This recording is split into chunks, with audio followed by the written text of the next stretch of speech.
লকেটের হাত থেকে বাঁচতে মোদীকে খোলা চিঠি বিজেপি মণ্ডল সভাপতিদের চন্দননগরের বিজেপি তৃণমূল দরজা। উত্তর চন্দননগরের তালডাঙ্গা, সরিষাপাড়া, বোড়াই চণ্ডীতলা, লক্ষ্মীগঞ্জ বাজার এলাকায় এই খোলা চিঠি পোস্টার আকারে সাঁটানো হয়েছে। পোস্টারে লেখা, বর্তমানে আমরা মণ্ডল সভাপতির দায়িত্বে কাজ করছি, এর আগেও বিভিন্ন দায়িত্বে কাজ করেছি, এমনকি নিজের বিধানসভায় 2021-এ কাজ করেও সময় বের করে চুঁচুড়ায় গিয়ে লকেট চ্যাটার্জির হয়ে প্রচার করেছি। 5 বছর উনি নিজে আমাদের মণ্ডলে প্রায় আসেননি, তাতে আমাদের কি দোষ? এখন উনি আমাদের ক্ষোভের মুখে পড়ে আমাদের ধমকি দিচ্ছেন, ভোটের পর দেখে নেব বলছেন। আমরা জেলার একাধিক নেতৃত্বদের এবং রাজ্য থেকে এই জেলায় দায়িত্বে থাকা নেতৃত্বদের জানিয়েছি, কেউ কোনো ব্যবস্থা নিচ্ছে না। ক্ষমা করবেন, বাধ্য হয়ে খোলা চিঠি লিখলাম। আমরা মণ্ডল সভাপতিরা এবং তা প্রকাশ করলাম, ক্ষমা করবেন মোদিজি। পোস্টারে চাঞ্চল্য ছড়িয়েছে গোটা এলাকায়। লকেট চট্টোপাধ্যায়কে নিয়ে ক্ষোভে প্রথম নয়, এর আগেও তার বিরুদ্ধে পোস্টার পড়েছে। যতবার পোস্টার পড়েছে ততবারই লকেট দাবি করেছেন এসব তৃণমূলের কাজ। তবে বিজেপি সূত্রের খবর, প্রার্থী ঘোষণার পর থেকেই নিচু তলার নেতাকর্মীদের একাংশের ক্ষোভ দেখা দিচ্ছে। লকেটের কর্মসূচিতে দেখা যাচ্ছে না অনেক মণ্ডলকে। তৃণমূলের অসিত মজুমদার এই সম্বন্ধে কি জানিয়েছেন শোনাবো। বলছি, আমরা একা বলছি না তো, আমরা বিরোধী দল, আমরা তো বলছি 5 বছর কোথায় ছিলে। আমরা বলছি যে করোনার সময় কোথায় ছিলে, এখন এসে নাটক করছে।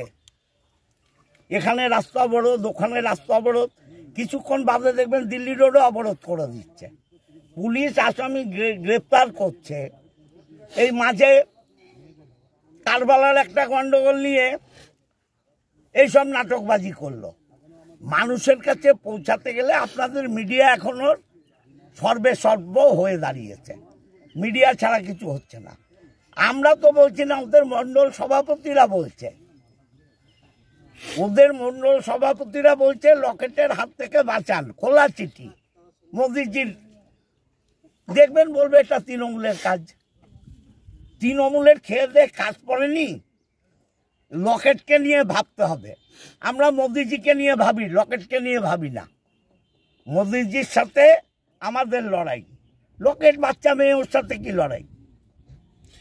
ও দেখবেন বলবে এ তৃণমূল করাচ্ছে, এটা বিজেপির মণ্ডলের লোকেরা করাচ্ছে।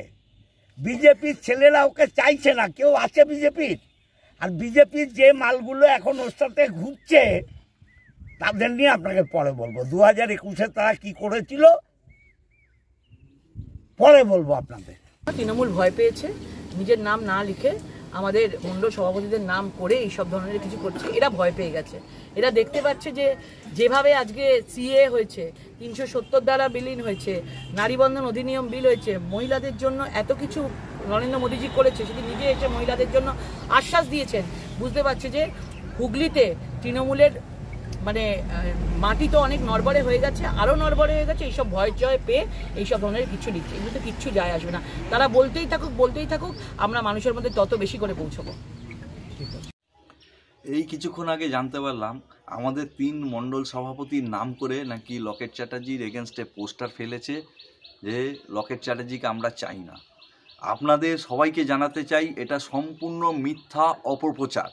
লকেট চ্যাটার্জি প্রার্থী হওয়াতে রচনা ব্যানার্জি পর্যন্ত ভয় পেয়ে গেছে এবং এই তৃণমূলের গুন্ডা বাহিনীও ভয় পেয়ে গেছে।